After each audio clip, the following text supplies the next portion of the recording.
Et bonsoir à tous, et merci d'avoir fait le choix de Twitch ce soir pour non pas un live écho, mais pour un épisode de Rue de la Révolution qu'on va enregistrer en direct et qui sera ensuite également disponible en replay, en vidéo, mais surtout en audio comme d'habitude. Alors là on est dans la pré-émission, hein, on donnera le go précis, puis je couperai la musique pour que tout soit cristallin, mais quand même je salue ceux qui sont avec nous sur le chat, mais surtout et avant tout mon comparse Roland qui était absent au dernier épisode et qui est là avec nous. Salut Roland. Salut. Et Albin, notre invité bien sûr, qui nous a fait l'amitié d'accepter l'invitation. Salut Albin. Salut. Alors bonsoir, je vois Rachid sur le chat, bonsoir Rachid. Donc le format de l'émission ce soir, n'hésitez pas sur le chat par ailleurs si vous avez des questions. On a plus ou moins un conducteur ou en tout cas quelques passages sur lesquels on veut arriver dans cette interview avec Albin. Mais voilà, on prendra les remarques en temps et en heure pour avoir un petit peu d'interaction bien sûr. Et puis du coup je vous propose messieurs de lancer l'enregistrement en local. Je vois qu'Albin l'a déjà fait, c'est parfait. Voilà, moi j'en fais de même. Et puis voilà, on se laisse encore quelques secondes et puis on va démarrer Okay. tout ça. Tout est bon de votre côté, c'est bon, vous avez votre petit verre d'eau, votre petit verre de bière. Non, moi je l'ai pas pris J'ai une justement. verveine, alors c'est pas très sexy, mais... Ah, ouais. Bon, on va représenter la Belgique ce soir alors. Non, mais il n'y a pas de souci après une dure journée, bien évidemment. Peut-être, je vais vous laisser juste parler de tout et n'importe quoi quelques secondes pour qu'on confirme aussi sur le chat que le niveau sonore est bon. Et moi d'ailleurs, je vais couper la musique. Hop, voilà. D'accord, voilà. Bonsoir à toutes et à tous. Alors j'essaie de me connecter sur Twitch, alors pas sur l'ordi parce que ça va être compliqué sinon, mais sur le portable. Mais je sais pas, enfin je vois pas trop... Sur Twitch, tu rateras rien à part que tu auras ma tête en plus, mais sinon c'est la même chose que sur le Discord. Voilà. C'est plus pour avoir les messages en direct, mais bon, ça c'est... Ah non, tu fais bien, ouais, effectivement. Bien. Alors je vais essayer de booster un petit peu ton son. Alors ce que je vais faire, c'est que je vais baisser un petit peu le mien et je vais encourager les auditeurs à augmenter le son chez eux. Alors c'est très moderne, des réglages au top. Mais là normalement on devrait entendre un tout petit peu plus Albin. Puis Roland, si tu peux nous dire un mot ou deux aussi pour vérifier. C'est ce que j'allais dire. Je pense que de mon côté le volume sonore il est bon. Ouais, Roland il est à peu près au même niveau. Je crois qu'Albin il est un peu en dessous. Et ça malheureusement je ne vais pas pouvoir contrôler. Sinon je baisse le mien là, comme ça, ici. Ouais. Et puis toi si tu remontes le volume général. Alors moi le volume général chez vous il est au maximum, donc c'est le mien que je vais baisser encore un peu. Du coup moi j'ai baissé le mien au niveau du micro. Alors moi j'ai baissé le mien aussi. Vous voulez que j'augmente le mien peut-être? Ah si tu peux l'augmenter un tout petit peu c'est génial. Ou alors tu remontes le tien. On va faire ça. N'essayez pas ça chez vous, hein. Ce stream est bien évidemment réalisé par des professionnels. Ceci dit, je suis au maximum en fait, je crois. Bah tu sais quoi, ça nous encouragera aussi à pas parler au-dessus de toi, hein. Donc bon, même si j'ai un petit peu tweaké, normalement on devrait t'entendre un tout petit peu mieux quand même, mais ça donnera aussi une excuse aux gens pour aller écouter le podcast audio qui sera réajusté d'une main de maître par Fastkill. On peut meilleure qualité sonore. Voilà. Meilleur mixage. Bah oui, bien sûr.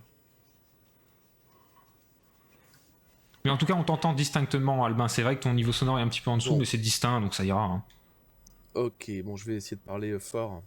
Voilà. Un petit peu quand même. Tout à fait. Bon, ça va, vous avez passé une bonne journée? Vous avez prévenu votre maman qui sera sur le chat et tout, là? Tout est...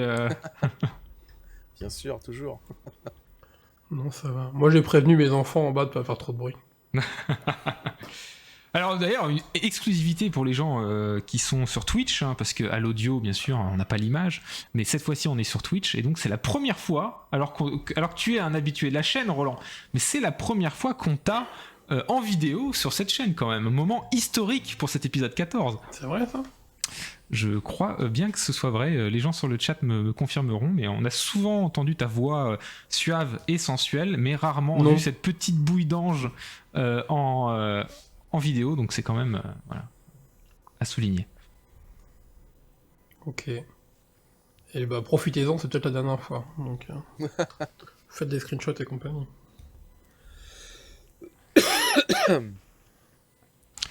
Eh bien, merci à ceux qui nous découvrent. Rachid qui confirme que c'est bien la première fois qu'on voit Roland. C'est la première fois qu'on me voit. Non, mais pas la dernière, s'il te plaît. C'est complètement fou. Les gens sont refaits, ils me voient en vrai, c'est génial. Et Walex dit qu'un doute l'assaille. C'est pas le verbe que j'aurais utilisé. Ouais, pareil. Et il y a Madame qui nous rejoint sur cette chaîne, une nouvelle. On la salue. Merci d'avoir fait le choix de Twitch ce soir et qui découvre la chaîne. Bah, peut-être un point promo 30 secondes avant de se lancer dans le dur. Cette chaîne est essentiellement utilisée pour une petite émission qui s'appelle le Live Echo, où je fais de la vulgarisation sur les questions d'économie et de finance en particulier.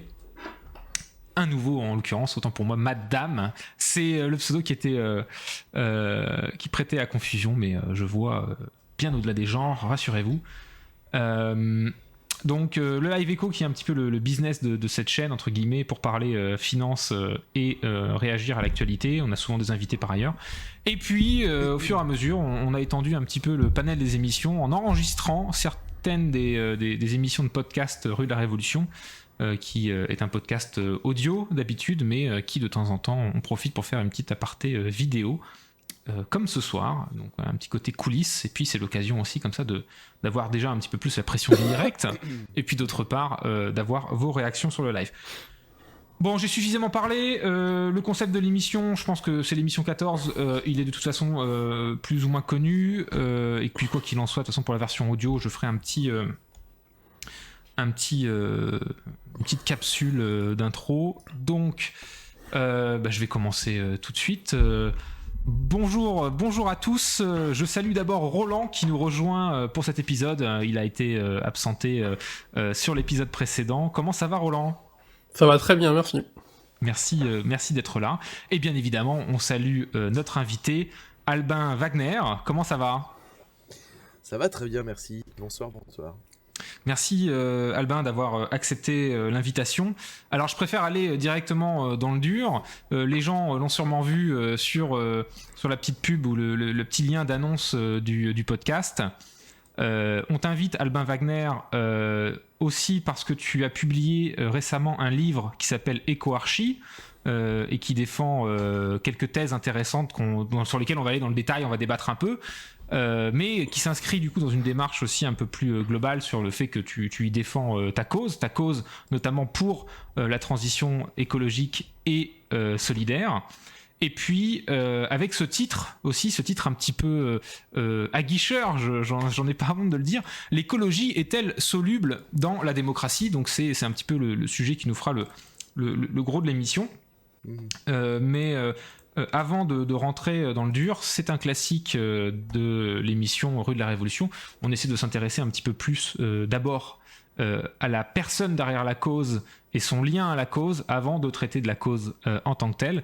Et donc Albin, je commencerai par une question très simple. Albin, qui es-tu et d'où viens-tu ? Ok. Donc je suis enseignant-chercheur de mon côté particulièrement en analyse de discours. Donc je suis notamment rattaché à l'université Rennes 2 et à l'INALCO à Paris. Et donc je travaille depuis plusieurs années maintenant sur l'analyse des représentations, on va dire, et du sens, des récits qui se cachent dans les discours et ce que ça dit de nos sociétés. Voilà, pour faire très très court. Donc ça m'a amené à bosser sur les thématiques de l'identité ou de la culture, sur les discours médiatiques en général et politiques en particulier. Bosser aussi sur tout ce qui va être autour du numérique, réseaux sociaux, les mèmes aussi. Ça, c'est mon deuxième gros sujet du moment. Et puis aussi sur les discours du coup environnementaux, climatiques, climato-sceptiques, écolo en général. Et c'est notamment lorsque j'ai commencé à bosser sur les discours qui attaquaient la militante suédoise Greta Thunberg que je me suis dit qu'il y avait quelque chose qui déconnait dans les représentations en circulation et que j'ai vraiment voulu creuser ça. Et d'ailleurs, ça continue puisqu'on sort avec 2 collègues d'ailleurs au mois de novembre, avec Christian Lebar et Renaud Ourcade, un volume de la revue scientifique Mo, une revue de sciences du langage et de sciences politiques, et qui va traiter des discours climato-sceptiques justement. Donc on est vraiment là-dedans. Et la cause, on va dire, écolo, bon, elle me tient à cœur personnellement, mais elle est aussi, pour moi, c'est une question à la fois politique, sociale et économique, évidemment, même si c'est moins mon volet dans cet ouvrage-là. Et puis, à travers l'étude des discours, j'essaie de comprendre comment fonctionne tout ce qui nous empêche d'aller plus loin, en fait. Non, on va revenir là-dessus dans quelques minutes, effectivement. Mais alors, avant d'aller dans le dur, et on aura l'occasion de parler d'écologie, d'économie aussi, un petit peu, je pense. Donc, mais au départ, Albin, donc tu es enseignant-chercheur, donc tu es dans le civil, voilà, enseignant, expert de la science du discours en particulier. Donc ça, c'est vraiment ton expertise, ton métier. Et à ça, c'est ajouté donc une couleur militante. Alors je fais bien la différence entre le métier qui est plus objectif et puis et donc l'outil que tu as derrière, c'est-à-dire l'expertise dans la science du discours. Et l'usage de cet outil pour une cause militante qui est, elle, du coup, beaucoup plus proche des causes, tu l'as dit, humanistes et écologiques, environnementales en particulier. Sur ce dernier point, qu'est-ce qui t'a amené finalement à cette cause-là plus qu'une autre quelle a été l'affinité avec ça, ou peut-être le déclic Je sais pas s'il y a des déclics, parce qu'en fait, après, il y a toujours des déclics personnels. Il se trouve que j'ai la chance, ou la malchance, je sais pas, mais d'être avec une compagne qui aussi est assez engagée. Donc déjà, bon, ça crée forcément quelque chose qui emmène. Puis au-delà de ça, j'ai eu la chance ces derniers mois de rencontrer des gens super via le travail que je mène en tant qu'expert en analyse et design de discours. Donc depuis le printemps dernier, grosso modo, vraiment, où j'ai pu travailler avec la Fondation européenne pour le climat, avec tout un tas de gens top qui se reconnaîtront. Je ne vais pas toutes et tous les citer. Enfin, surtout toutes d'ailleurs, parce qu'il s'agit beaucoup de femmes pour le coup d'engagées dans la cause. Ça m'a, je me suis dit que, il fallait passer à la vitesse supérieure. Et le fait de travailler, alors avec mon point de vue de chercheur bien sûr, mais avec des gens qui sont vraiment eux dans ce militantisme, dans cet activisme-là, je trouve que ça permet de, je sais pas, j'ai l'impression qu'en fait il faut qu'on ait plusieurs cordes à notre arc pour avancer sur ce terrain-là. Je sais pas s'il y a eu un déclic. On va dire que si, le déclic qui m'a vraiment fait basculer de manière plus engagée peut-être, c'est vraiment l'accueil qui a été réservé, je l'ai dit tout à l'heure, mais à Greta Thunberg quand elle est venue en fait parler à l'Assemblée nationale sur invitation entre autres de Mathieu Orphelin, je crois. Tout à fait. C'est ça, ouais. Et donc en fait, d'ailleurs elle était avec Valérie Masson-Delmotte à ce moment-là, parce qu'on parlait beaucoup de Greta Thunberg, mais il y avait aussi plein d'autres personnes. Alors pour la resituer, c'est l'experte en chef derrière le rapport du GIEC notamment. Tout à fait. Et donc, ce qui m'a frappé, c'est la violence inouïe en fait avec laquelle tout un tas de gens, surtout des hommes blancs d'un certain âge d'ailleurs, on peut les citer, hein. On a la liste, on a les noms. On a la liste, hein, on s'en fout. Je pense qu'on a toutes et tous les même listes. On passe de Goldnadel à Onfray, en passant par Bruckner, etc. Et on avait vraiment effectivement tout un tas de gens qui n'attaquaient d'ailleurs pas. Alors attendez, attends, je t'interromps juste 30 secondes. On a eu une micro-coupure de ton côté, mais c'est pas grave, au montage ça ne se verra plus. D'accord. Mais là tu es du retour. On en était, pardon. Donc on a les noms, on a la liste. Ouais. Donc on a fait des gens comme Michel Onfray, Pascal Bruckner et d'autres. Et ce qui a été, je trouve en fait, moi ce qui m'a frappé, c'est que on n'attaquait jamais la militante suédoise sur le fond, mais uniquement sur son apparence physique. Pas un corps de femme, c'était une enfant, elle était autiste, syndrome d'Asperger, manipulée par ses parents, etc. Donc, à chaque fois, en fait, finalement, je me suis rendu compte qu'il y avait quelque chose qui était assez général.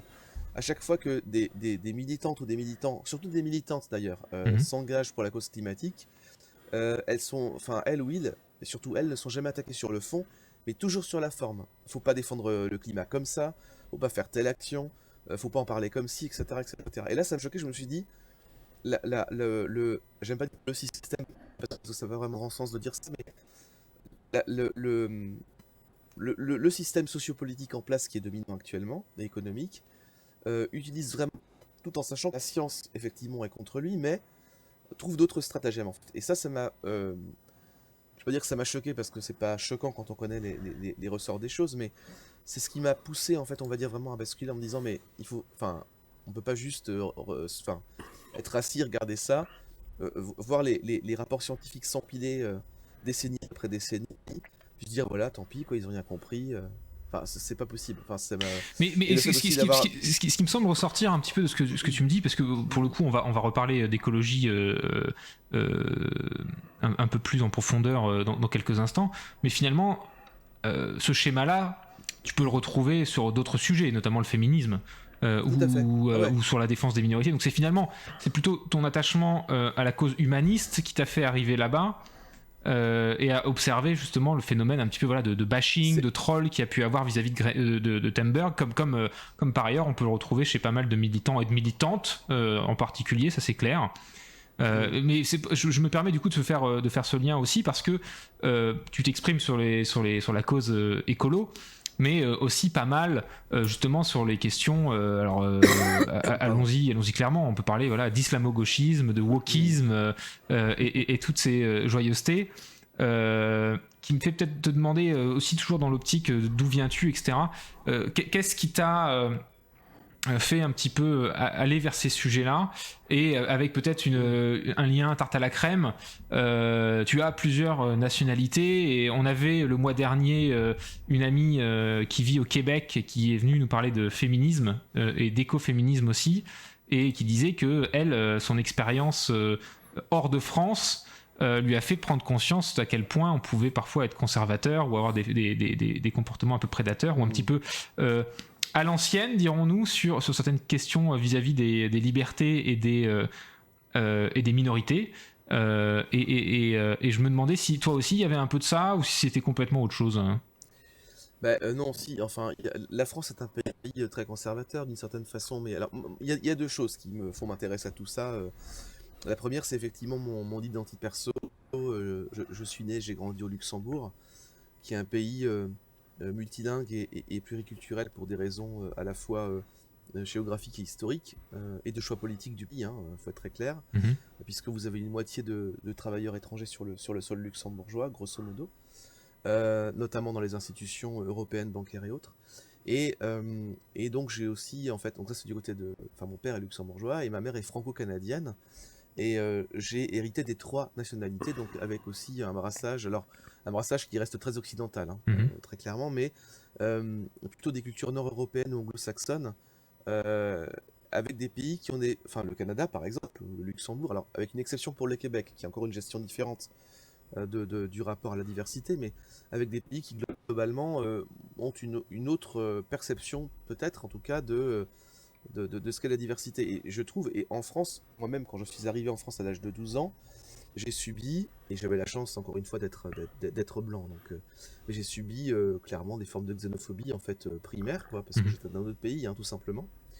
Donc, et là, je me suis dit que j'avais jamais vécu ça, en fait, j'avais jamais vécu ça, parce que j'étais dans un pays où on est un peu privilégié par rapport à ça, parce qu'il y a tellement de langues qui sont parlées qu'au final, personne fait gaffe. Ou alors quand on est enfant on croit que personne fait gaffe, ça se trouve il y a des choses que je ne voyais pas aussi. Donc ça c'est sûr que ça m'a fait venir très vite sur des thématiques identitaires, culturelles. J'ai fait ma thèse sur le désaccord et le conflit interculturel, donc enfin ça il y a longtemps. Ouais, donc il y a aussi la cause qui a guidé ton parcours professionnel, et pas que la réciproque. Ouais. Non. Ouais, enfin c'est surtout l'expérience personnelle plutôt que la cause. Tout à fait. Et la dimension écolo, en fait, elle m'a, enfin, j'ai toujours été sensible, en fait, dans le sens où j'ai un rapport à la nature qui est celui qu'on a au Luxembourg, qui est un pays qui est extrêmement vert aussi. Donc j'ai grandi, j'allais dire j'ai grandi dans la forêt, non, mais à l'école on allait toujours, enfin toutes les semaines, on allait dans la forêt, essayer de reconnaître les bruits des chants des oiseaux, ramasser des feuilles mortes. Enfin, donc il y avait ce rapport très institutionnalisé presque à la nature, en fait. Alors évidemment c'est pas la Finlande ou la Suède, mais quand même il y avait ce truc là. Donc bon, ça c'est quelque chose plutôt en rapport à la nature, c'est encore un peu différent de la cause climatique. Mais alors j'ai rencontré d'abord la femme qui partage ma vie actuellement, qui elle est beaucoup plus militante que moi, et donc elle m'a aussi permis d'être sensibilisé à toutes ces questions-là. Et puis ensemble, on a eu la joie d'avoir 2 filles. Et là, pour moi, ça a basculé. C'est-à-dire que le jour où ma première est née, je me suis dit, mais dans quel monde elle arrive, quoi. Et moi, et moi, je fais partie de ceux qui, en fait, sont pas trop engagés. Enfin, à cette époque-là, en tout cas, je regarde, j'observe, je critique, j'analyse. Mais bon, je fais rien avancer. Mm. Et ça a fait basculer plein de choses. Enfin, après, ça devient très perso, c'est peut-être pas le sujet de l'émission non plus, mais Non, mais c'est voilà, intéressant en fait, aussi il y a évidemment un parcours. pour que les auditeurs puissent aussi s'identifier à certains parcours et montrer que ça peut arriver à plein de profils différents. Donc, Bah, ce qui m'a fait, voilà, aussi, enfin voilà, puis quand du coup, dans la famille dans laquelle je suis, donc on est maintenant, enfin, il y a 3 femmes, enfin, une femme et 2 filles, donc une femme et 2 futures femmes, on va dire, entre guillemets, mais ça fait aussi réagir et réfléchir différemment sur plein de choses dans notre société, parce qu'on, en tant qu'homme, du coup, on se rend compte qu'on a un filtre de perception des choses qui est à notre avantage très concrètement. mhm. Et voilà, donc il y a plein de choses du coup qui sont venues. Alors ça veut pas dire qu'avant je voyais rien et là j'ai vu de la lumière, c'est pas ça du tout, c'est aussi un cheminement, c'est plein de petites étapes. Mais ces étapes-là, forcément personnelles, elles sont importantes, enfin, elles fournissent des points de bascule et on avance dans son parcours. Et dans 15 ans, je serai peut-être encore ailleurs, peut-être que je poserai des bombes, j'en sais rien, mais en attendant, j'espère pas. Pour la À moins que ce partie soit archi, nécessaire. ça de Mais éco-archi, c'est ça.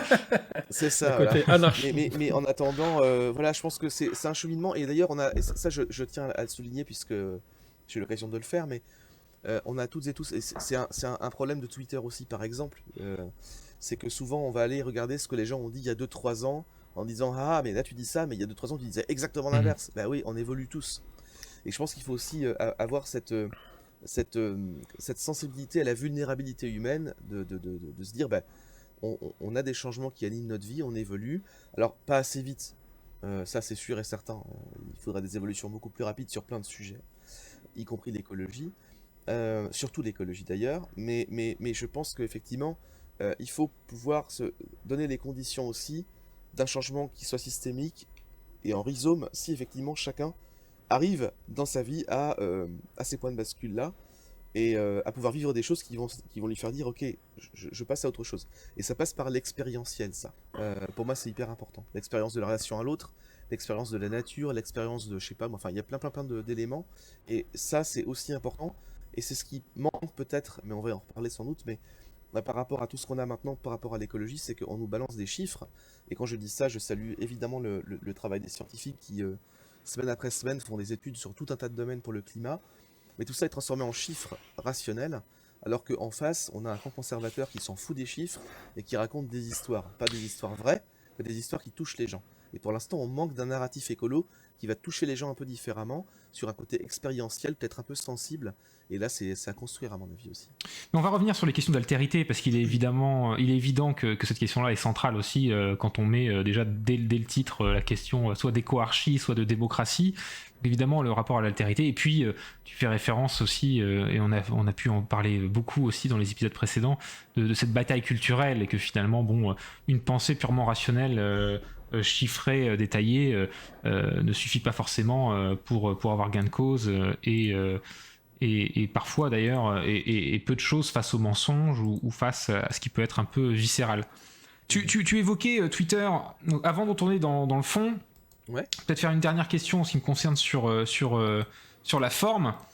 Donc tu as une cartouche à ton fusil qui est institutionnelle en tant qu'enseignant-chercheur, ce qui est aussi voilà, un argument d'autorité, mais voilà, une véritable expertise, ce qui te permet de contribuer à des rapports, t'exprimer, et puis un peu dans le prolongement de ça, il y a la sortie de ce livre. Mais c'est pas la seule façon que tu utilises pour défendre ta cause. On a vu passer par exemple avec Roland ce matin un article que tu as publié justement sur le wokisme versus alors le mot m'échappe, mais versus la République Jambon Beurre, si je ne dis pas de République Jambon bêtises. Beurre, c'est ça, ouais. Ouais, c'est ce que j'ai. En fait, c'était. J'ai échangé avec la rédac de Diez, et en fait, voilà, on a échangé pour le fait parce qu'il cherchait un papier sur le wokisme, enfin un papier. Et du coup, Jazz, c'est quoi pour rappeler aux gens? Parce que tu dis, tu as parlé avec la Diez, rédac oui. de... Ouais. Alors Diez, en fait, c'est un magazine en ligne qui propose des analyses, en fait, des articles, en fait, qui vont être un peu plus fouillés sur des sujets de société progressistes, hein, très Ok. concrètement. Et donc, voilà, on a échangé. Donc, je me suis dit, ok, je vais faire un petit truc sur le wokisme. Et puis, bah, l'actualité a évolué. J'ai pris un peu de retard. Et puis, finalement, j'ai livré cet article. On a échangé pour revoir 2-3 choses dedans. Et puis, il a été publié donc ce matin, avec joie d'ailleurs.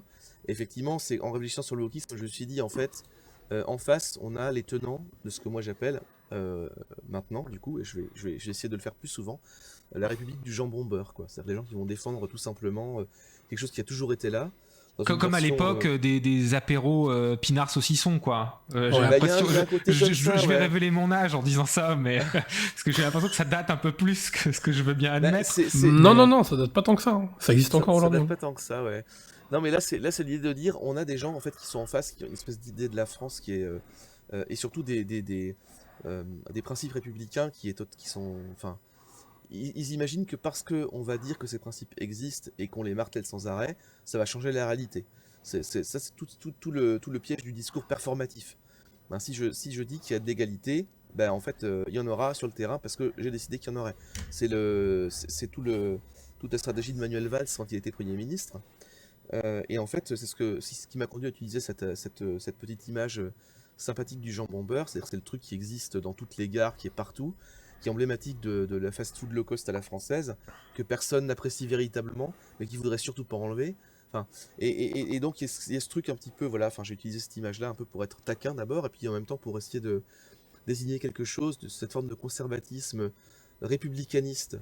Non, et puis par rapport, par rapport à la thèse que tu y défends, parce que justement, on est non pas sur une question, je dirais, objective, analytique, de qui a raison, qui a tort. On est sur un combat culturel où, en fait, effectivement, beaucoup de conservateurs défendent ce qu'ils prétendent comme étant une vérité générale, mais qui n'a même parfois très peu de vérité historique, et qui est purement de l'idéologie.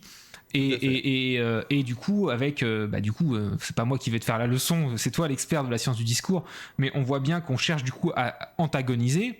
Et ouais. Hier, c'était les islamo-gauchistes, c'était un peu le mot valise, les islamo-gauchistes. Aujourd'hui, c'est le wokisme. Deux termes qui d'ailleurs n'ont encore une fois aucune réalité véritable. L'islamo-gauchisme, ça n'existe pas vraiment. Ça a été d'ailleurs rappelé par beaucoup d'experts et même de manière très objective. Le wokisme, peu de gens utilisent ce mot, on ne sait pas trop ce que c'est, mais c'est utilisé un peu pour faire peur. Et là où j'y vois un petit côté taquin ou arrosé, c'est que toi du coup tu t'en profites du coup pour essayer de trouver aussi un label, une étiquette à ce camp-là qui serait donc de cette république jambon beurre, quoi. Bah, c'est de bonne guerre, et puis en même temps, je trouve que ça leur va très très bien, moi. Mais du coup, j'en profite peut-être pour faire une dernière partie de forme, pardon. Donc, on parlait des articles, du livre, et au-delà du travail universitaire que tu entreprends. Il y a la chaîne YouTube. Pour ne rien dire, j'ai vu que tu avais quelques vidéos où tu, justement,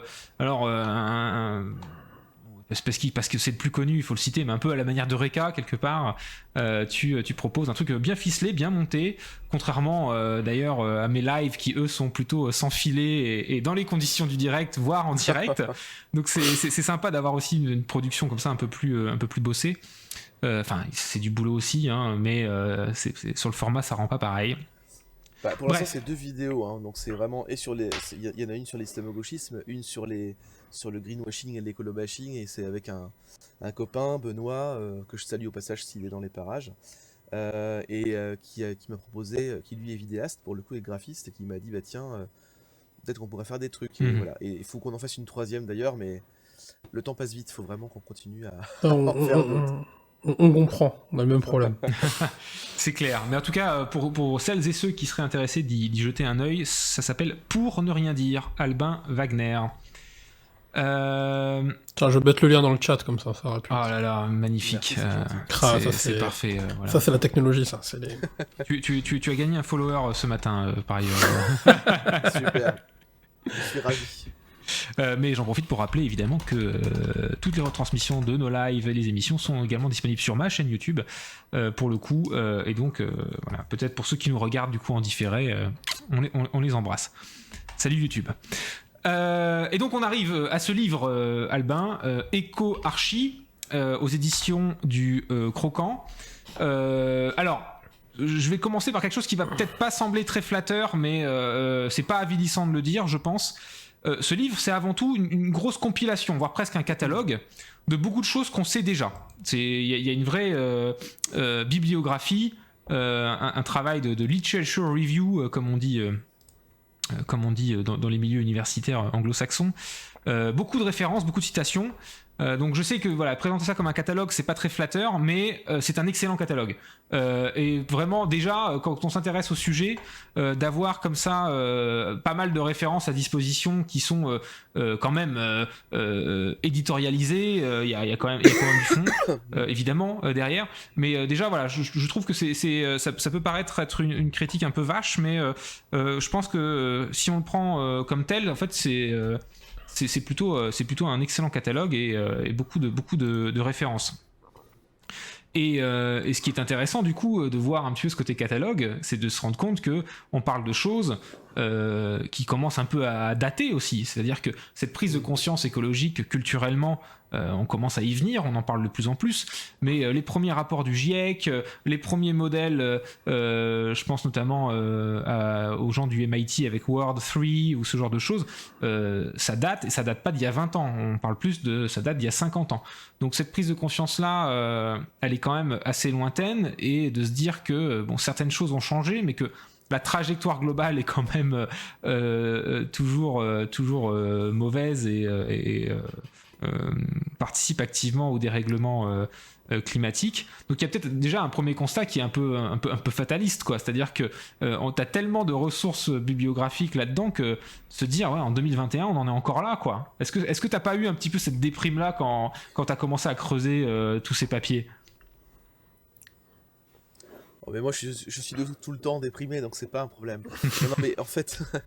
Non mais en fait c'est que j'ai creusé parce que je voulais aussi contextualiser mon propos. C'est-à-dire que je voulais pas partir de, tu sais, comme ces essayistes qui vont dire que ils ont décidé qu'une opinion sur tel sujet et c'est basé sur rien. Et donc je voulais simplement rappeler qu'il y avait effectivement des études très variées sur plein de disciplines scientifiques très diverses, et qui montrent que les faits sont là. Et pour quelqu'un qui est déjà très informé, le premier chapitre, en gros, on peut le passer très rapidement. Ouais. Pour quelqu'un qui a besoin encore d'éléments parce que il a des impressions mais pas assez de faits, ça peut être une manière de poser le décor aussi, de dire voilà, la proposition que je fais dans le bouquin d'Éco-Archi, elle arrive dans ce périmètre-là, dans ce contexte-là. Et je le faisais aussi parce qu'en fait, il y a beaucoup de bouquins que j'ai bien aimé lire, un peu vulgarisateurs sur l'écologie, qui reprennent toujours des études, des chiffres, etc., pour montrer que on parle d'une simple opinion. C'est pas Finkielkraut qui écrit un bouquin en disant j'ai décidé que les jeunes des banlieues, c'était des gens qui n'étaient pas républicains, qu'il fallait envoyer l'armée, quoi. C'est pas ça le truc, c'est que on part de constats très concrets, très clairs, très précis, très identifiés, et à partir de là, du coup, ma réflexion se déroule en disant mais pourquoi est-ce que malgré tout ce paysage-là, on n'arrive à rien faire.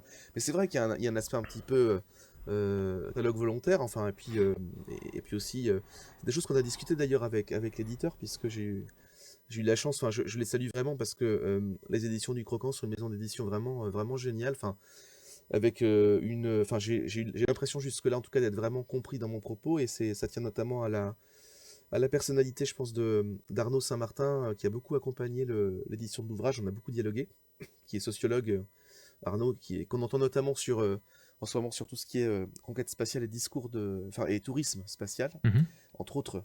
Donc c'est quelqu'un qui est plutôt spécialisé. Qui devrait nous sauver du dérèglement climatique, bien sûr, la conquête spatiale. Et donc on a vraiment pu échanger patiemment, et on a aussi échangé sur cette première partie pour voir son utilité par rapport au reste, quoi.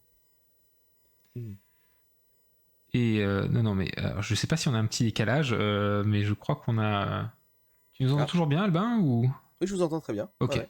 Non, autant pour moi. Non, mais alors du coup, alors ça commence comme une mauvaise blague, mais un sociologue, un expert de la science du discours, ce qui est intéressant, c'est que c'est quand même aussi le fil rouge du livre, c'est d'analyser le discours et le discours, le cadre mental de ce qui nous empêche finalement à atteindre cette transition écologique, alors que le constat rationnel de la nécessité de celle-ci pour la survie non pas de la planète ou de la nature, mais déjà de nous-mêmes, hein, parce que je pense que déjà dans la science du discours, quand on dit il faut sauver la planète, bon, la planète vivra très bien sans nous. Le vrai enjeu, c'est quand même aussi, enfin c'est plein de choses, c'est la biodiversité en général, mais c'est aussi de manière très égoïste la survie de l'espèce humaine, hein, rien que ça. Hein. Donc je pense qu'il faut aussi bien faire attention à la manière dont on présente le problème. L'idée c'est pas de trouver une planète B ou de sauver la planète, non, l'idée c'est de se sauver de nous-mêmes déjà, ce serait déjà pas mal. Et je crois que ça serait déjà plus responsabilisant. Mais au-delà de cette petite anecdote, ce que tu dis c'est que dans ce qui nous empêche finalement, c'est en particulier déjà le capitalisme et la manière dont l'économie est régie. Et ça c'est un truc sur cette chaîne, moi personnellement je le dis très souvent, j'ai eu l'occasion de le dire des dizaines de fois et je pense que j'aurai l'occasion de le dire encore des centaines de fois, et c'est un constat qui est partagé de plus en plus, de dire que l'écologie, c'était pas forcément présenté comme ça il y a encore 10-15 ans, mais aujourd'hui de plus en plus d'accord pour dire que l'écologie c'est un anticapitalisme, et qu'il y a effectivement un boulot à faire là-dessus. Sinon on se contente de greenwashing et on continue à faire on continue la trajectoire sur laquelle on est. Mais là où tu ajoutes finalement une dimension supplémentaire dans ce qui nous empêche, c'est que tu dis que l'économie capitaliste et le libéralisme économique en tout cas le néolibéralisme économique tel qu'il est aujourd'hui prégnant, c'est finalement le revers de la médaille de la démocratie telle qu'on la vit dans la plupart de nos pays occidentaux, de la démocratie capitaliste finalement. Et donc par transitivité, si le capitalisme est un frein à la transition écologique, peut-être que le revers de la médaille capitalisme, c'est-à-dire la démocratie, le serait aussi. Alors, c'est forcément un peu sulfureux, dit comme ça. Bon, je résume, donc forcément je caricature un peu, mais comment toi tu le présenterais, ce lien-là et le fait que finalement le capitalisme et la démocratie sont peut-être les revers de la même médaille? Il y a en fait, c'est quand j'ai fait les recherches pour ce bouquin, je suis tombé sur plein d'articles passionnants. En fait, à la fin des années 80, début des années 90 notamment, il y a pas mal de politologues, d'économistes et de philosophes, allemands notamment d'ailleurs, je pense à Merkel en particulier, enfin Merkel qui n'a aucun rapport avec Aucun lien. la future ex-chancelière Angela Merkel, qui en fait ont tout simplement démontré ou constaté plutôt que l'essor de l'économie de marché capitaliste telle qu'on la connaît, avec toutes ses racines, sa logique extractiviste, puisque tout est considéré comme ressource, une ressource minière, une ressource gazière, une ressource humaine, pardon. Excusez-moi. Donc cette logique-là, elle est pensée pour en fait extraire de quelque chose de disponible, quelque chose qu'on va transformer, vendre, enfin transformer en richesse. Et à côté de ça, au moment où cette économie, en fait, ce format, cette idéologie économique se matérialise, on retrouve en fait un essor en parallèle, et ça c'est documenté de manière assez intéressante, un essor des démocraties sous leur forme contemporaine, en fait, c'est-à-dire démocratie libérale, parce qu'en fait on a besoin sur le marché, en fait, du point de vue économique, on a besoin de consommateurs, donc des gens qui sont libres d'acheter. Et s'ils doivent être libres d'acheter, ils doivent être libres tout court, aussi politiquement. Donc il faut réunir les conditions pour que les deux soient réunis. Et en gros, le succès des démocraties telles qu'on les connaît aujourd'hui et le succès de l'économie de marché capitaliste avec sa variante néolibérale actuelle sont absolument potentiels. Alors tu fais le parallèle dans le livre à un moment donné en disant que finalement, par exemple, une élection, c'est un petit peu une espèce de capitalisme des idées où en fait on a une certaine offre politique, un marché. C'est le marché de la politique un petit peu, la manière dont les élections s'organisent. Et puis alors là, je m'excuse de te couper parce que c'est d'autant plus frappant actuellement, où on a littéralement sur la présidentielle de 2022 un sondage par jour ou par tous les 2 jours, c'est du jamais vu dans une élection présidentielle sous la 5e. et où en fait on voit bien que là on est sur un cours de l'offre. Mais Mhm. c'est exactement la même chose. C'est-à-dire qu'on a un marché de l'offre avec un cours, et donc on a la bourse, en fait, des candidatures à la présidentielle tous les jours, avec Zemmour qui perd un point, Mélenchon qui en gagne deux, Le Pen qui en perd trois, Bertrand qui en gagne deux. Enfin, c'est du délire total, et on est sur de la spéculation, pour le coup, au sens le plus basique du terme.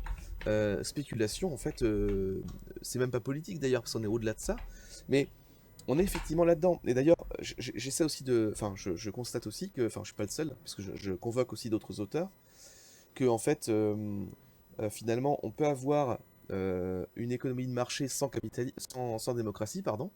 C'est le cas de la Chine, c'est le cas de plein d'autres pays qui ont réussi à rentrer dans une économie capitaliste sans forcément avoir une démocratie totalement libérée, et à organiser simplement une liberté des citoyens sur le marché, donc au niveau de la consommation exclusivement. Par contre, on n'a jamais l'inverse. C'est-à-dire qu'on Ouais. n'a jamais une démocratie couronnée de succès sans économie de marché, en fait. Et ça, c'est quelque chose qui a été ensuite évidemment généralisé. Ce modèle-là, il est maintenant partout, parce que si on fait, si on regarde aussi la parenthèse du régime soviétique pendant la guerre froide et des États, on a bien vu que la planification avait aussi ses limites, hein, avec un appauvrissement consubstantiel des populations, de l'industrie et de l'économie ensuite. Mais en fait, effectivement, il y a quelque chose qui est noué dans tout ça, et c'est ce qui m'amène aussi à penser à un modèle qui est le modèle de citoyen-consommateur. Citoyen-consommateur. Et je pense qu'on est dans une logique, dans un système où tout est organisé pour qu'on puisse effectivement être dans ce double rôle-là constamment. Et donc, on n'est jamais que citoyen. Et le problème, c'est que, bah, c'est ce que j'essaie de dire aussi, on est presque plus libre sur le marché de la consommation que sur le marché démocratique maintenant. C'est-à-dire que je peux acheter des produits jour et nuit si je veux. Je peux aller tout à l'heure, après l'émission, je prends minuit et demi et aller sur Amazon commander un truc si je veux. Donc j'ai plus de limite en tant que consommateur, ma liberté est totale. Et en tant que citoyen, c'est un peu plus compliqué que ça. Et j'essaie de montrer aussi que, en fait, notamment en France, parce que le système de la 5e s'y prête particulièrement, euh, la démocratie correspond à des fenêtres, à des moments. C'est-à-dire que, en gros, on va élire quelqu'un pendant 5 ans, et en fait, pendant ces 5 années, d'ailleurs, Emmanuel Macron l'a dit à plusieurs reprises, au début de son quinquennat, j'ai été élu pour mener la politique que je mène, donc maintenant, bah, je la mène et taisez-vous, quoi. Donc on a comme ça, enfin, il n'y a pas que lui, hein, je le cite parce qu'il est le président en exercice, hein, mais c'est toujours le même système. Et donc, en fait, on a le droit de s'exprimer sur la politique une fois par an, enfin, une fois pas par an, parce qu'une fois par élection, par mandature, quand c'est les députés, quand c'est les régionales ou les européennes. Mais une fois qu'on a fait cet acte-là, l'acte de vote est en fait le seul acte pendant lequel un citoyen a vraiment prise sur la démocratie, si tant est qu'il en ait une véritablement, puisque c'est une démocratie représentative. Mais c'est Donc, là, en fait, c'est là aussi c'est là aussi où le piège se referme dans une certaine mesure, parce que le capitalisme ou le libéralisme économique tel qu'on le connaît, c'est finalement ça place le consommateur au centre, dans la mesure où la vraie liberté, c'est celle de consommer. Alors consommer dans une offre déterminée, etc. Mais oui. c'est la liberté de consommer. Et finalement, donc c'est une logique de marché, hein. Puis la démocratie, voilà, c'est la liberté de temps en temps choisir un élu, voire même la liberté de pas aller voter. Et c'est génial parce que il y a ce côté flatteur pour l'ego, parce que ça donne l'impression d'avoir le consommateur, enfin en tout cas donc ou le citoyen, en tout cas l'individu au centre du problème. Et c'est peut-être aussi une des choses qui nous empêche avec la transition écologique, c'est de donner l'impression, alors attention, ce que je vais dire est peut-être un peu tendancieux, mais on culpabilise finalement l'individu, mais en l'empêchant par là même du coup de pouvoir construire une solution collective, parce que c'est pas des comportements individuels qui vont des comportements individuaux, même individuels, j'ai un doute, Individuel. des comportements individuels, hein. heureusement qu'on a un expert de la science du discours, donc c'est pas une somme de comportements individuels, il y a aussi beaucoup de collectifs, et ça fait partie justement des nombreux freins que tu mets en avant. Et puis j'en profite du coup pour faire un petit clin d'œil. Tu vois, on parlait de ton article de ce matin. Il y a un autre truc qui est sorti ce matin, c'est la petite vidéo de Barbara Pompili, qui elle, voilà, ministre de la transition écologique, en poste dans l'exécutif, dans la majorité. et qui va se retrouver en fait à faire de la sensibilisation pour remettre encore un petit peu plus de sous dans la machine de la culpabilisation de l'individu. Même si, attention, je ne veux empêcher personne ni décourager personne de changer ses habitudes personnelles, c'est essentiel, c'est important, mais c'est un peu court en fait. C'est un peu court et ça devient une écologie en fait où on épie son voisin. C'est-à-dire que c'est toujours pareil, c'est-à-dire que pendant qu'on focalise les gens sur ce qui font mal à la maison, on les détourne en fait de problèmes structurels profonds qui n'ont rien à voir avec eux. C'est-à-dire que nos comportements, alors là, il y a plein de, je pense notamment à Bon Pote qui fait Thomas Wagner, qui fait des infographies intéressantes régulièrement. Il est assez engagé là-dessus et on voit bien que en fait concrètement, où il récupère plutôt des infographies aussi. On voit que concrètement, si on voulait vraiment agir au niveau individuel, au niveau des foyers en fait, sur le climat, l'une des manières les plus importantes d'agir, et c'est celle qui est la plus importante en termes de pourcentage, c'est vraiment écrasant par rapport aux autres, c'est manger moins de viande. S'il y avait une action à faire, ce serait celle-là. Le reste, à la limite, enfin, j'exagère quand je dis ça, mais le reste, à la limite, c'est pour se donner bonne conscience, quoi. Et pendant qu'on essaie de se faire la chasse à notre bonne conscience ou à notre mauvaise conscience, pendant qu'on finalement on incarne totalement le panoptique foucaldien, c'est-à-dire que là je fais référence à Michel Foucault directement, c'est que on est dans une écologie des petits gestes et surtout du fait que tout le monde va regarder tout le monde en disant mais qui fait quoi mal? C'est à cause de qui individuellement que ça déconne? Tu tribats ton carton, mais tu te rends pas compte. T'achètes une bouteille en plastique avec de l'eau dedans, mais tu te rends pas compte. Et donc tout ça fait qu'on devient les ennemis les uns des autres, ce qui évidemment profite au reste. Diviser pour mieux régner, c'est vieux comme le monde. Alors, sans faire de complotisme, parce que c'est pas le but, mais c'est surtout se constater en fait une manière de gérer l'écologie, et on voit que beaucoup d'États font ce choix-là en se disant pendant que effectivement on culpabilise les individus, ou en tout cas on va dire on les responsabilise, mais grosso modo ça revient au même. Eh bien, on va éviter de réfléchir vraiment très sérieusement sur le problème de l'avion, le problème des énergies fossiles, ou alors avec des pas de temps qui sont considérables par rapport à l'urgence, en se disant on se donne jusqu'à 2050 pour faire ci, là où en fait il faudrait le faire dans les 5 à 10 ans. Alors, évidemment, c'est très compliqué, puisque tout notre système économique et politique est basé sur une façon d'envisager, comme je disais tout à l'heure, donc la ressource naturelle, comme quelque chose d'abord d'infini et ensuite d'exploitable à merci. Et surtout, c'est tellement intégré dans le système marchand et technique que si on enlève la moitié de ça, tout s'effondre, clairement. Enfin, on entre dans une période très instable économiquement et donc politiquement. Mais pendant ce temps-là, on va avoir des spots comme celui que tu as mentionné, que j'ai vu ce matin aussi, qui était dramatique. Enfin, j'ai trouvé ça mais délirant, parce que Barbara Pompili a quand même des doubles, voire des triples discours. C'est quelqu'un qui est...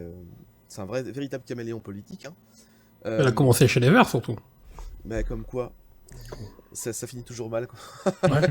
Non, je rigole. Mais en fait, ce que je veux dire par là, c'est que on a quand même effectivement une façon de... Vraiment, c'est surveiller et punir.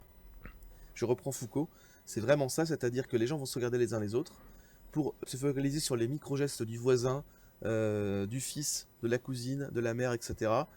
Et se dire, mais c'est pas comme ça qu'il faut faire. Et pendant qu'on perd de l'énergie à se dresser les uns contre les autres pour savoir qui est plus écolo ou qui est moins respectueux du climat, pendant ce temps-là, on continue en fait à déverser des tonnes et des tonnes de déchets dans la mer et dans les rivières. On continue à faire voler les avions avec j'entendais ce matin des organisations d'aviation qui expliquent qu'en fait le transport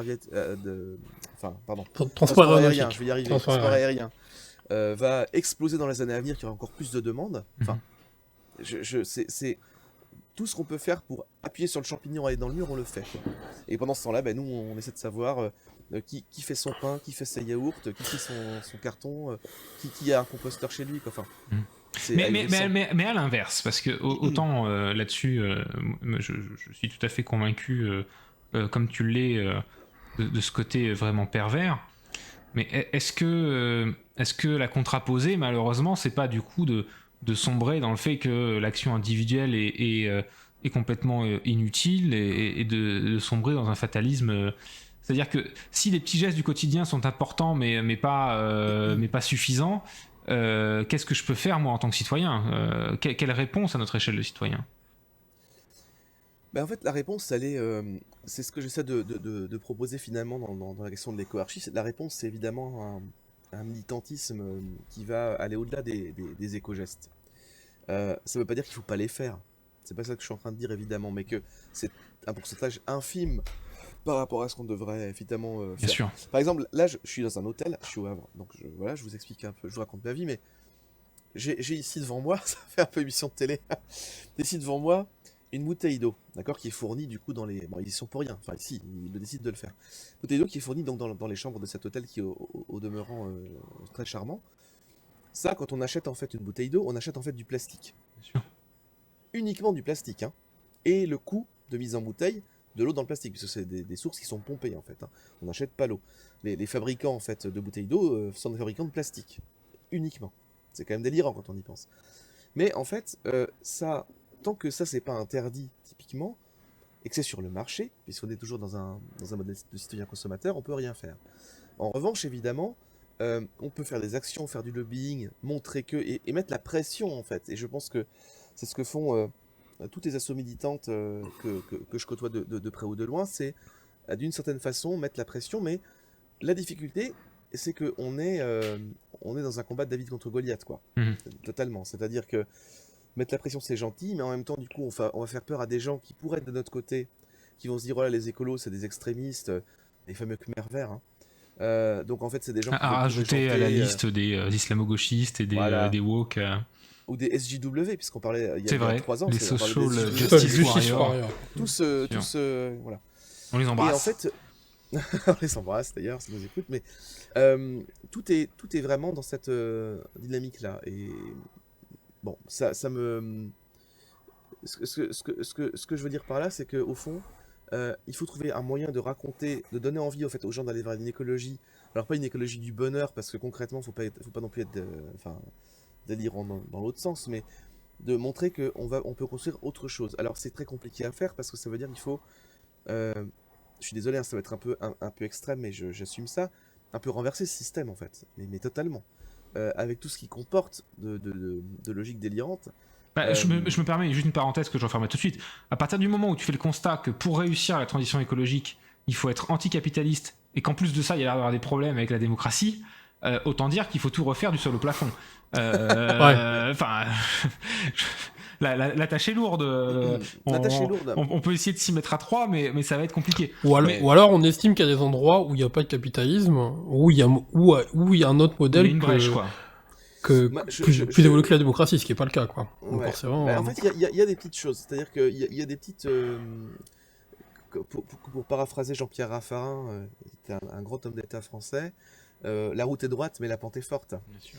Donc en fait, concrètement, moi je vois, enfin blague à part, je vois en fait autour de moi des copains, parce que j'habite à Angers à la base, je suis pas au Havre, voilà, enfin j'habite pas au Havre pour l'instant, et à Angers, donc on est dans une ville, voilà, une ville moyenne, avec une campagne autour dans le Maine-et-Loire qui est très dynamique, beaucoup d'associations.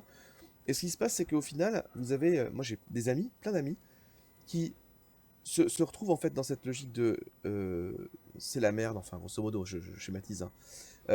Mais il faut faire de l'écologie différemment, et qui vont se dire ok, on va vivre différemment. Alors ils vont pas se replier dans une grotte, hein, c'est pas ça l'idée. C'est souvent des gens qui du coup ne votent plus, décident d'arrêter de voter. Mais vraiment parce que en fait moi je suis pas, je vote de mon côté, mais je suis pas du tout anti-abstentionniste. Moi le discours qui consiste à dire c'est à cause des abstentionnistes que le FN monte, etc., que la démocratie va mal. Enfin, oui, bah c'est le même discours que tout à l'heure, c'est-à-dire de culpabiliser, de surveiller son voisin, etc. On a une offre politique de merde et on demande aux gens d'aller quand même voter pour ça. Si vous aviez devant vous de la bouffe immonde et on exige de vous de bouffer quand même un de ces plats immondes et que vous dites bah, ça m'a coupé l'appétit, on va pas vous en vouloir non plus, quoi. Donc voilà. C'est un peu le même principe. Donc en fait concrètement, vous avez comme ça dans des villages surtout, et ça amène une réflexion sur le retour au local, des gens qui vont s'organiser un peu différemment, faire pousser leurs légumes, leurs fruits, faire beaucoup de troc, et ça c'est intéressant dans les petites communes, cette résurgence du troc comme modèle en fait, alors économique à très petite échelle, on est bien d'accord, hein. C'est pas une solution, Et je dis pas que si on introduit le troc, on va tout résoudre, c'est pas du tout la question. Et ça n'est pas mon propos. Mais en fait, je pense qu'en fonction des échelles et en fonction des sujets, il y a des brèches qu'on peut ouvrir petit à petit qui, au début, sont des trucs très isolés, très insulaires presque et sans grande importance, mais qui peut-être, mis bout à bout, indice par indice, vont finir par tisser quelque chose qui peut être un peu plus intéressant et plus fort. Mais alors, sur l'aspect, alors je sais que c'est qu'un exemple, hein, et donc ça ne décrit pas tout, mais tu évoquais le troc, ou peut-être les logiques plus d'économie circulaire, d'économie locale. Bon, sur l'économie, les solutions, alors après j'ai mon biais d'économiste, moi me semble assez clair finalement, même si on n'en touche que le dessus de l'iceberg, malheureusement, dans la réalité quotidienne aujourd'hui. Il me semble qu'il existe une route assez claire. Sur l'autre aspect que tu défends, sur le fait que la démocratie est incompatible avec tout ça, moi en tout cas en ce qui me concerne ça me paraît moins clair, et j'irai un cran plus loin, et je fais référence, je rebondis à ce que disait Roland tout à l'heure, le fait de critiquer la démocratie pour avoir un discours. C'est-à-dire que la démocratie, on n'a pas le droit de la critiquer, on considère que c'est le meilleur système, ou en tout cas le moins pire, mais on peut très bien débattre de ce qui pourrait venir après. Mais levons quand même un doute, critiquer la démocratie, c'est facile ensuite de passer pour un facho, bien évidemment, et on n'est pas enfin, tu n'es pas, ou en tout cas tu nous diras ou pas, tu n'es pas en train de défendre le fait qu'il faut en finir avec la démocratie pour revenir à un système autoritaire. Non, c'est dépasser la démocratie, on est bien d'accord. Mais en fait, je sais pas si vous m'entendez bien. Ouais. Ok, ça va couper un peu. En fait, mais j'ai entendu. Moi, mon idée, c'est de dire, à la limite constituante, déjà pour démarrer, pour changer de système. Le problème, en fait, aussi, c'est qu'on est face à des impensés et des absolus. C'est-à-dire que quand vous pointez les limites du modèle démocratique, souvent, surtout quand vous êtes du côté de l'écologie, on va vous dire que, d'accord, donc vous êtes pour un retour au fascisme. On est sur un balancier qui est, en fait, encore une fois, les conservateurs créent des antagonismes tout le temps. C'est l'illusion du choix, quoi. C'est soit ça, soit ça, quoi. C'est soit ça, soit évidemment quelque chose de pire. Donc c'est un argument fallacieux classique. Hein. C'est si vous voulez pas ça, c'est que vous voulez en fait la mort, la nuit, enfin le chaos, etc. Ce qui en plus c'est faux, puisqu'il y a d'autres systèmes politiques qui existent et qui ont existé, différents de la démocratie et du fascisme. Tout à fait, on est bien d'accord. Il y a tout un tas de... D'abord, dans l'histoire en fait des idées, il y a eu tout un tas de propositions théoriques, plus ou moins utopiques, plus ou moins réalistes. Il y a aussi eu des expérimentations locales dans plein d'endroits. Enfin, on peut penser à ce qui peut se passer en Amérique du Sud. On peut penser aussi à la commune, si on va un peu plus dans des choses un peu plus anciennes que ça. Mais il y a, en fait, un peu partout, vous allez en fait avoir dans l'histoire des expérimentations différentes. Et tout simplement parce que la démocratie contemporaine, alliée à l'économie de marché, faut-il le rappeler, nous a permis de sortir de la Seconde Guerre mondiale et du marasme dans lequel on était, enfin un grand renfort de plan Marshall aussi, ça aussi il ne faut pas non plus le mettre, parce que du coup la démocratie nous a permis de sortir effectivement d'une décennie d'horreur totale, on se dit que c'est forcément le meilleur système. Ok, ça a été utile à un moment donné, historiquement c'est quelque chose qui ne s'effacera jamais et tant mieux, mais est-ce qu'on peut penser quelque chose autrement? La proposition d'éco-archie, c'est pas de dire il faut une nature verte, c'est de dire il faut ancrer juridiquement dans la Constitution qui sont absolument incontournables. C'est-à-dire que les décisions économiques et politiques sont libres à partir du moment où elles garantissent le fait qu'on ne touche pas en fait à la planète. C'est-à-dire qu'on ne la salit pas. Ça ne veut pas dire que on n'utilise plus les ressources à notre disposition. Évidemment que non. Mais ça veut dire que on va pouvoir agir sur notre environnement de manière respectueuse. Un principe de non-nuisance numéro 1 dans la Constitution. C'est ça. Donc il y a un principe d'horizontalité.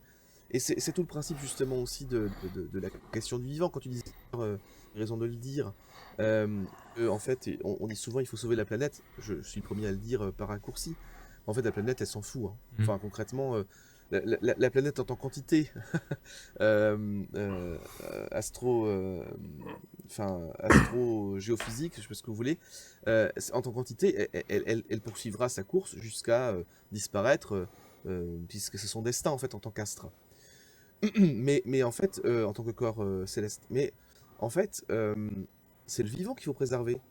et nous aussi au passage, parce que s'il n'y a plus de vivants, il n'y a plus d'espèces humaines non plus. Et le problème, c'est que souvent, quand on dit on sauve la planète, c'est qu'on se rend pas compte que c'est nous qu'il faut sauver. En fait, le péril, et le GIEC tend à le montrer, mais peut-être qu'il faudrait enfoncer ce clou-là un peu plus. Et on l'a vu cet été, en Allemagne, avec les inondations, par exemple, ou en Belgique. Le péril, il est sur nous. Il est évidemment sur les espèces diverses et variées qu'on repousse, dont on repousse ces habitats, on rétrécit leur habitat, donc des espèces disparaissent en fait de manière vraiment alarmante. La biodiversité est menacée. Mais si on est très égoïste, puisque visiblement il y a que ça qui fonctionne aussi bien, si on est égoïste, il s'agit aussi de nous sauver nous. Mais se sauver en tant qu'espèce, ça veut dire sauver le vivant. Parce que, en fait, la difficulté qu'on a dans un univers politique ou social plutôt hérité en fait d'une forme un peu caricaturale du cartésianisme, c'est que on imagine qu'il y a l'homme. Bon, après, c'est aussi le christianisme qui a permis tout ça, mais il y a l'homme et donc il y a la nature, et que l'homme, sa mission est de dominer la nature, la conserver, agir dessus. Or, en fait, si on va sur de la systémique, par exemple, on fait partie d'un environnement, d'un tout, une planète, et on fait partie, nous, de cet environnement, tout comme les coléoptères, tout comme les coraux. C'est-à-dire qu'il n'y a pas d'espèce qui est meilleure qu'une autre du point de vue éthique. Il y en a une qui est plus avancée, qui dispose de technologies bien plus importantes que les autres espèces, et justement, j'allais dire, parce qu'elle dispose de technologies et de techniques beaucoup plus abouties, elle est censée aussi avoir une réflexion plus aboutie, et donc un sens éthique que les autres espèces n'ont pas, par exemple, peut-être. Et donc, c'est de notre responsabilité en tant qu'espèce humaine aussi de conserver cet environnement-là, et de lui permettre de s'épanouir, précisément parce qu'on sait qu'on peut être dangereux, et on sait qu'on est en train de se développer de manière exponentielle, enfin, jusqu'à ce qu'on puisse plus le faire. Donc, ça m'évoque quand même deux petites réactions. Et tu évoquais tout à l'heure d'ailleurs le bonheur aussi. On pourrait parler aussi de bonheur marginal, de comment l'homme se comporte en tant que citoyen et en tant que consommateur, sans refaire tout le speech sur l'homo economicus auquel je n'adhère pas à titre personnel. Il n'empêche que l'individu cherche quand même en général à se faire plaisir et que comment déjà, donc d'une part, comment on arrive à faire que les citoyens dans leur majorité, voire même dans leur ensemble, acceptent aussi de pouvoir se priver de certains conforts de la surproduction. Et par confort de la surproduction, j'entends pas juste le fait qu'on puisse remplacer, enfin qu'on pourrait devenir végétarien et que ça nous empêcherait pas de vivre, ou ce genre de choses, mais aussi au plaisir, certes très temporaire, certes très court terme, du simple fait de consommer, parce qu'il y a une jouissance très basique. C'est aussi ce qui fait marcher les réseaux sociaux. On est aussi des êtres animaux qui avons aussi nos faiblesses, ces limites-là, et une des raisons pour laquelle malheureusement le système économique actuel fonctionne tel qu'il fonctionne, c'est que on a réussi justement à avilir finalement l'être humain aussi à cette fonction-là. Et il y a une vraie question de savoir comment, je vais un peu loin, mais comment, si demain on sort de la société de consommation, on va réussir à remplir le manque ontologique qui est actuellement comblé par cette petite jouissance court-termiste du fait de pouvoir consommer un peu ce qu'on veut quand on veut. Ça, c'est une chose. Et ça, c'est le penchant économique. Et le revers de cette médaille, je dirais, du point de vue démocratique, c'est le côté, je dirais, un peu plus participation citoyenne. Tu as évoqué la constituante, mais dans ton livre, dans les solutions que tu développes, il y a aussi la question du tirage au sort, etc. Comment on fait aussi par rapport à ces solutions-là qui sont parfois expérimentées, qui sont intéressantes, je pense, en tant qu'objet. Et on a beaucoup parlé aussi d'initiatives de ce genre, cette chaîne, que ce soit par la Convention citoyenne sur le climat ou par la Banque citoyenne européenne, qui était cette espèce de convention citoyenne de la politique monétaire.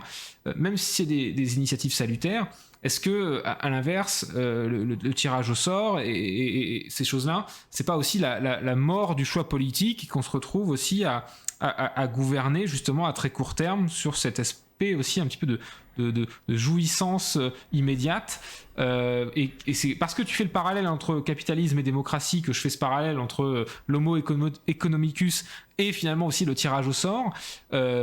Plutôt pour le plaisir du débat, plutôt que pour avancer une thèse personnelle, mais je voulais te faire réagir un petit peu à ces deux aspects-là qui pourraient être des critiques. Mhm, mhm. Moi, pour ce que tu dis, tu vois, typiquement les conventions citoyennes ont été hyper utiles, en fait. Enfin, ce sont des outils qui montrent comment faire de la démocratie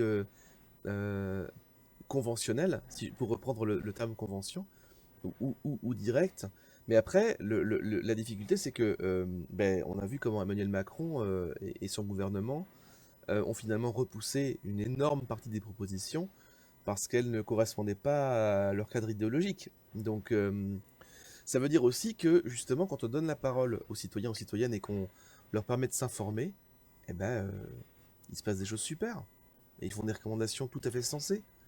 Et donc c'est possible en fait de faire autrement. C'est ça que je trouve moi formidable. C'est-à-dire que effectivement l'expérience était une douche froide qu'on voyait un peu venir quand même. Sûr. Faut pas être naïf. Mais en même temps, elle est, je trouve très puissante parce qu'elle met en lumière justement le fait qu'on est bien dans un système qui se défend de tout ça, qui ne veut pas en fait prendre des décisions qui vont contre ses intérêts, qui s'en fout du climat ou à la marge.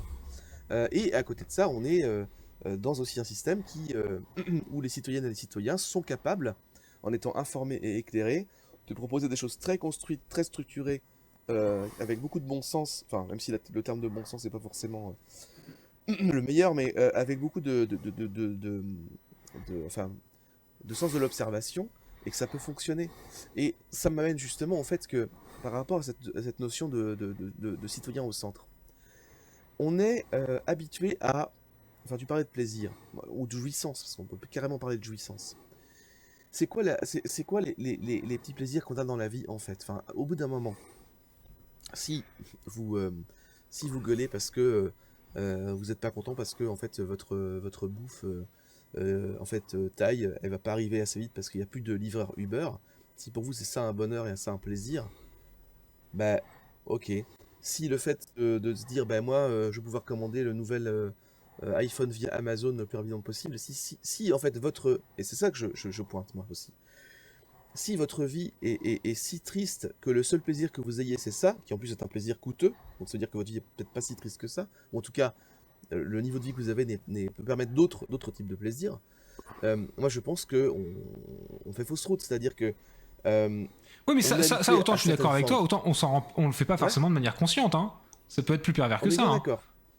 Bien sûr, Mais je la suis d'accord majorité avec des gens toi. le font pas de manière consciente. Mais on est conditionné, Sinon, on vit aussi dans un environnement de nudge marketing, hein, donc tout ça fait que on est... vous savez, le simple fait d'aller dans un supermarché, par exemple, la température qu'il y fait, ou la musique qui passe à certains moments de la journée, c'est pensé stratégiquement pour qu'on achète plus de d'accord. bouffe. Bah, Enfin, tout la ça, pub, enfin, on le la sait pub ça en tant que maintenant. telle, une pub pour McDo, c'est pas de l'information comme certains peuvent le fantasmer pour te dire tiens, il y a un nouveau Mais non. burger chez McDo. Non, ce que McDo te vend en faisant de la pub, c'est un mode de vie, c'est le côté c'est venez comme vous êtes, c'est un logo, Donc bien évidemment qu'il y a que tout ça, et puis en plus la pub, je pense que c'est un Et bon ouais, exemple parce on que ça te... c'est une industrie, c'est vraiment de Mais l'industrie du ouais. rien pour le coup. Je pense à ça parce qu'en plus, justement, je faisais cours à mes étudiants du Havre ce matin.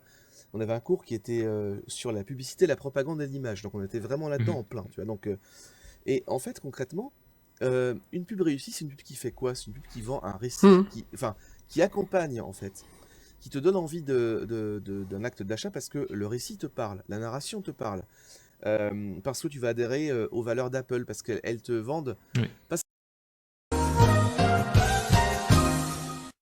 Alors, la preuve que nous sommes en direct, mais on, on est toujours là après ce petit problème technique. Toutes mes excuses. Pardon, Albin. Donc, reprenons peut-être. Donc, on parlait de l'industrie du rien, du vide et de la pub qui te vend un lifestyle. On peut peut-être rembobiner 30 secondes en arrière et puis on reprend comme si de rien n'était. Au Pas montage, de les gens problème. n'y verront que du feu. Ouais, je pensais effectivement à McDo parce que McDo maintenant leurs pubs sont vraiment sur des moments de vie quoi. Ouais. Comme si McDo est en fait présent à chaque moment de notre vie en fait, et je trouve ça assez dingue. Enfin, donc on voit qu'au final, la pub arrive à construire des récits et du coup, on va nous faire adhérer à ça. Et quand on va derrière acheter un produit ou jouir d'une situation, c'est parce qu'on a envie de participer à un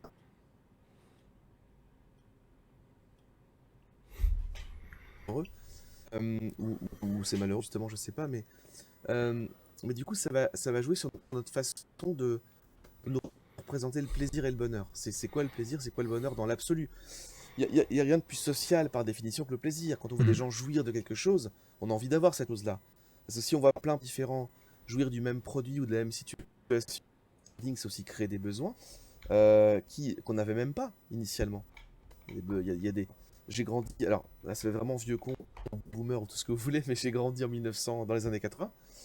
Je suis né en 1980 pile.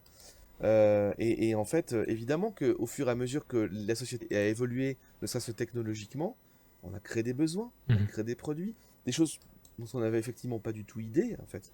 Donc, je pense que la question de la jouissance, et du bonheur, et du plaisir, et tu as raison de poser cette question, parce que c'est souvent celle-là qu'on oppose finalement aux écolos, hein, c'est-à-dire vous voulez nous priver, en fait.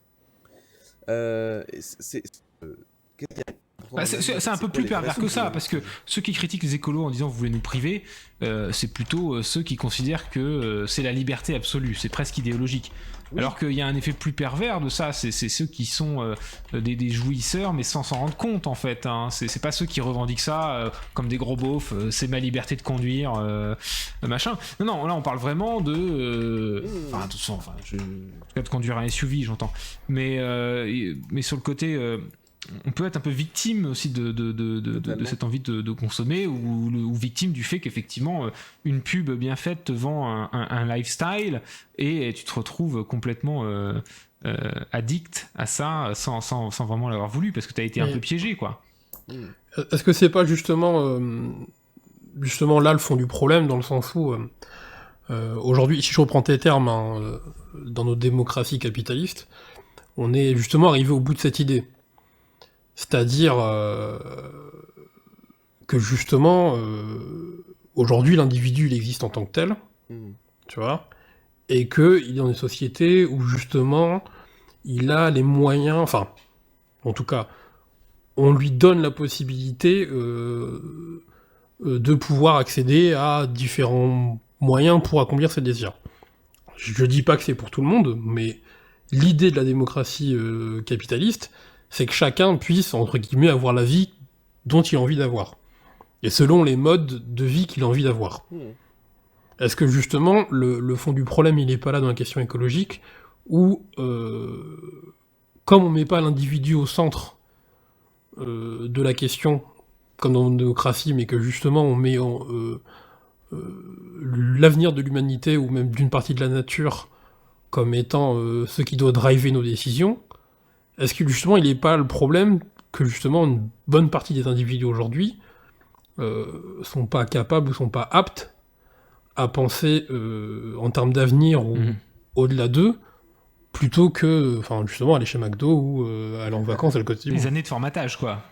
Ouais, mais pas forcément de formatage, mais c'est juste que c'est beaucoup plus plaisant de vivre ta vie sans conséquences. Bien sûr.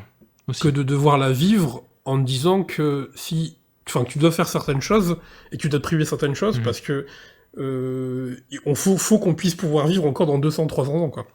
Ouais, mais en même temps, c'est toute la différence en philosophie entre la licence et la liberté. Je suis d'accord. Parce que je pense que c'est pas ça le problème fondamental de l'écologie, quoi. C'est que ça pose la deuxième question.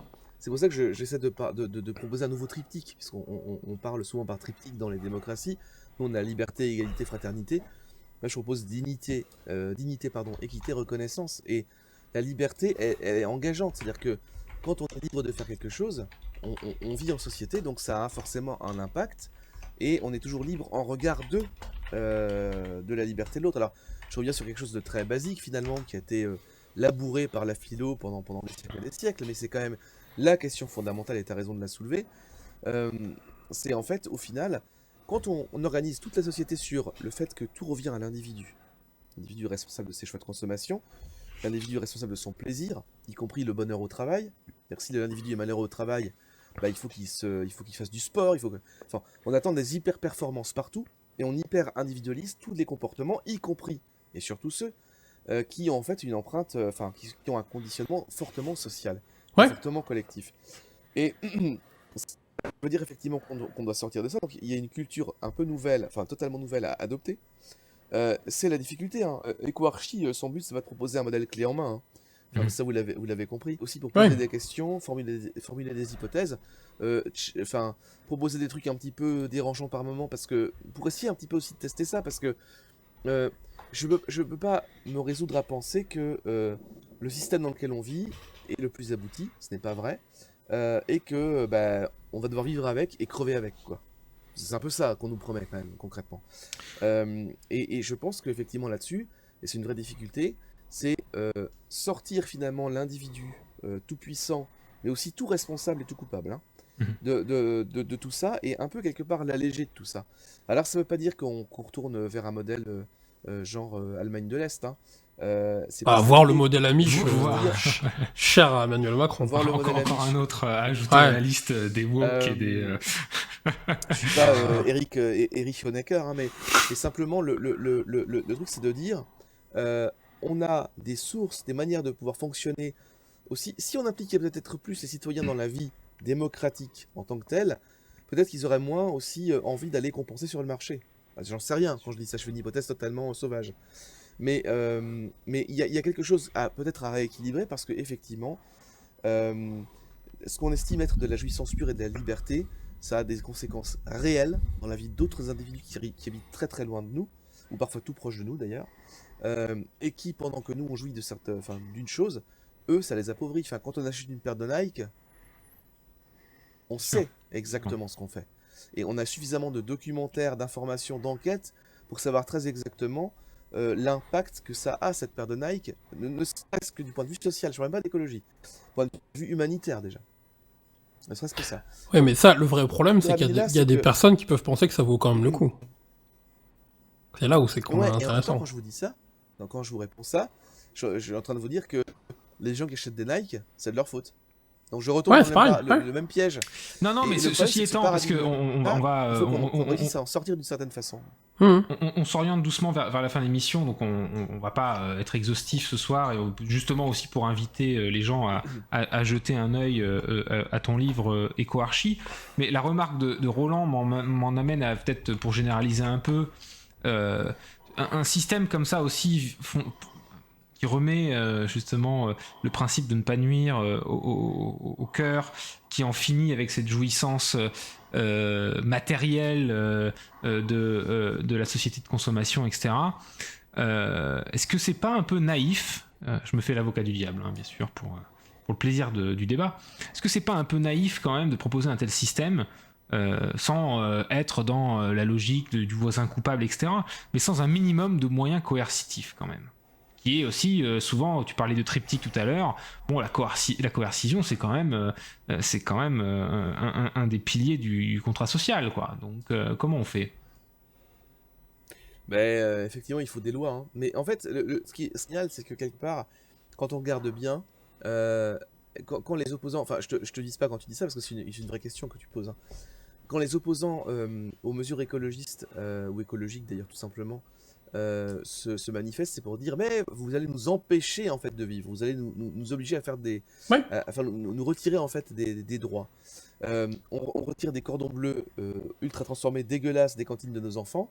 Soi-disant, la santé des enfants c'est important, mais d'un seul coup ça devient une affaire d'État parce que on retire le sacro-saint cordon bleu, tout en disant mais on pourrait le faire chez soi, c'est vachement bien le cordon bleu. Oui, d'accord, personne ne le fait, et ce qu'on donne aux gamins c'est de la bouffe dégueu. Voilà, c'est tout. Donc, bon, ne serait-ce que pour cette raison-là, c'est bien d'enlever des aliments ultra transformés des cantines. Première chose. Mais le deuxième élément, c'est que, en fait, et j'ai perdu mon idée. Ah, c'est terrible. Mais peut-être que, là où tu allais, c'est de dire que finalement, quand je me compare, je me rassure. C'est-à-dire que. Non, oui, non, c'est pas ça, c'est que. Enfin, merci. C'est que, en fait, des lois, il y en a déjà sur plein de choses, hein. Il y a plein de. D'ailleurs, toutes les lois totalement délirantes, sécuritaires, identitaires qui passent à l'Assemblée nationale à grands coups d'ailleurs de passage en force, ou d'assemblée ou de majorité de députés godillots, ça gêne personne, alors que là aussi, on enfreint vraiment des droits fondamentaux qui ont été souvent pointés d'ailleurs par un ensemble, soit d'observation, soit d'ONG qui observent ça, soit même parfois par la Cour européenne des droits de l'homme qui va dire attention, ou bien Bruxelles qui va dire attention, là vous êtes en train de voter une loi qui dérive, ou avec même le Conseil constitue qui va en censurer certaines dispositions, et là ça dérange pas. En revanche, quand c'est pour dire, peut-être qu'il faudrait juste, au lieu de manger... Là par contre, juste pour te couper, c'est vas-y, peut-être vas-y. aussi, pour revenir à la discussion du début, tu vois, sur les conservateurs, c'est peut-être possible parce qu'on renforce l'ordre, enfin, entre guillemets, il est moins coercitif sur une partie de la population qu'on a un peu victimisée en disant que c'est elle qui met le désordre et qu'on remet de Exact. l'ordre. Exactement. C'est ça aussi le truc, c'est qu'une majorité des personnes sont absolument pas concernées par ces mesures-là, et en fait, on vient monter des boucs émissaires et faire des lois pour dire « Regardez, on va s'occuper d'eux ». C'est ça aussi la différence. Que là aussi, le problème des lois écologiques, c'est quand on dit qu'on va arrêter de faire des voitures au gasoil à partir de telle année, tu vois, ça concerne tout le monde finalement. Bien sûr. Et c'est ça le Bien problème. Mais bien sûr, et parce qu'en fait, ça concerne tout le monde, mais parce qu'on ne réfléchit pas en termes de revenus ou de classe sociale. Oui. Si on aidait, en fait, si on disait, ben voilà, on va effectivement appuyer telle mesure écolo qui, dans un premier temps, va paraître pas forcément agréable, mais on le répercute d'abord, non pas sur les plus modestes, mais sur les plus aisés, parce que concrètement, il y a aussi ça comme enjeu. L'écologie est un anticapitalisme. Mais oui, Oui. Ben bien sûr.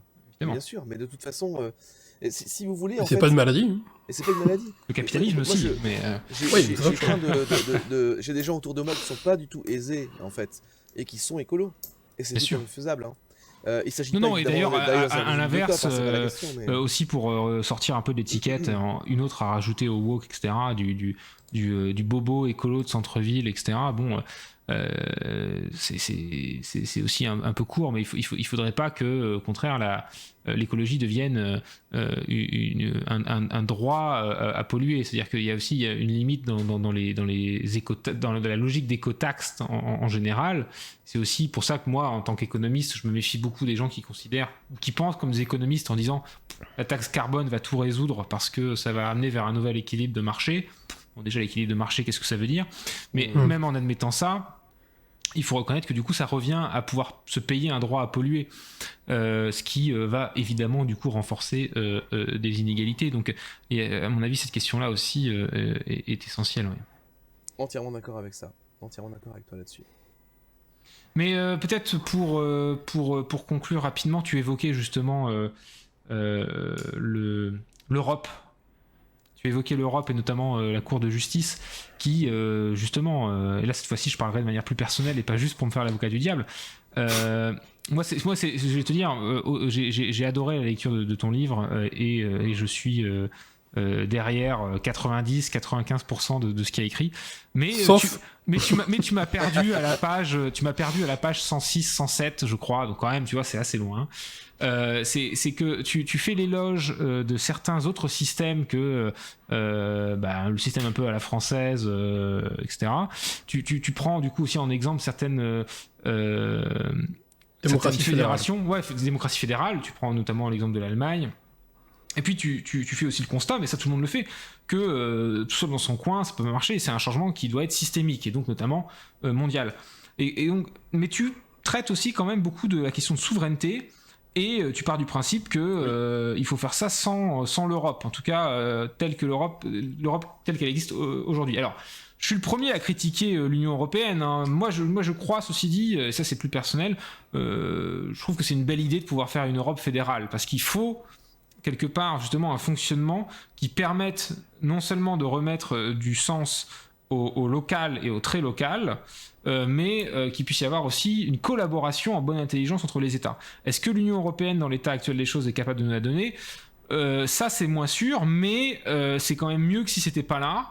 On l'a vu quand même à bien des reprises. Et puis toi qui avais justement aussi un tropisme par rapport aux droits de l'homme, il faut quand même reconnaître, quand on voit ce qui peut se passer par exemple en Pologne ou par rapport à ce que certains candidats chez nous pour la présidentielle veulent faire, l'Europe leur met des freins met des freins justement pour permettre aux minorités et aux diversités quand même de pouvoir s'exprimer, met des freins pour éviter à ce qu'il y ait des politiques migratoires qui seraient vraiment dommageables, même si l'Europe parfois est aussi complice de politiques migratoires très restrictives, mais elle pourrait être encore, en tout cas, ça pourrait être encore bien pire sans elle, pour le dire vraiment, sans faire l'Eurobéa. Et du coup, alors que cette transition doit être faite au niveau mondial et qu'il y a besoin du coup, certes, de repenser le local, peut-être de repenser aussi un peu la souveraineté, mais aussi de vraiment préparer la collaboration et la coopération à l'échelle internationale, comment tu proposes, comment l'éco-archi peut fonctionner si c'est sans l'Union européenne ou sans une idée d'une Europe fédérale? Et ça, c'est une vraie question personnelle. Alors, je voudrais vraiment t'entendre là-dessus parce que c'est l'endroit où tu m'as un peu perdu. Mon propos. Il faut plus d'Europe, hein. C'est pas ça du tout l'idée, ou sortir de l'Union européenne. Je pense que ce que j'essaie de dire, c'est que faut tester des formes. C'est-à-dire que c'est à partir du moment où on remet un état souveraineté, ou en tout cas une écoarchie, avec le local, le national au service du local et donc l'inverse, en fait, on change la chaîne en fait aussi de rapport politique et social. Et je pense que du coup, ça redemande comment dire, ça doit, en réaction en chaîne, redéfinir aussi un traité international, cette façon de faire en fait internationale sur une planète finie, elle doit être repensée. Alors, j'ai pas eu le temps ou l'énergie, en tout cas pour ce livre-là, d'aller sur une dimension internationale, parce que c'est une vraie question. C'est ensuite dimension éco-archiste, comment est-ce qu'on va la transposer ou l'appliquer, parce que si tous les pays n'y vont pas, comment on fait? Et moi, mon propos, c'est de dire, on peut quand même faire un changement déjà sur un territoire, et ensuite, peut-être que ça va essaimer, peut-être qu'on peut renégocier des choses, peut-être qu'on peut repenser effectivement différemment les unions dans lesquelles on est engagé.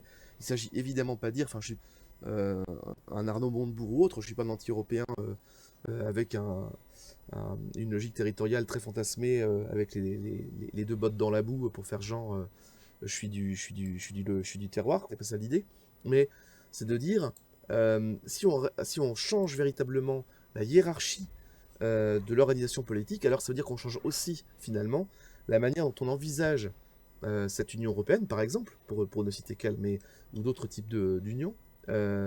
Mais évidemment, il ne s'agit pas de faire tout seul dans son coin, puisque de facto, ce serait antinomique par rapport au problème. Mais alors peut-être pour lancer un pont vers ta direction, pour moi, le problème de gouvernance, alors déjà des problèmes de gouvernance au niveau de l'Union européenne, il y en a 13 à la douzaine. Hein, donc là-dessus, on pourrait faire tout un stream rien que là-dessus, voire même toute une série.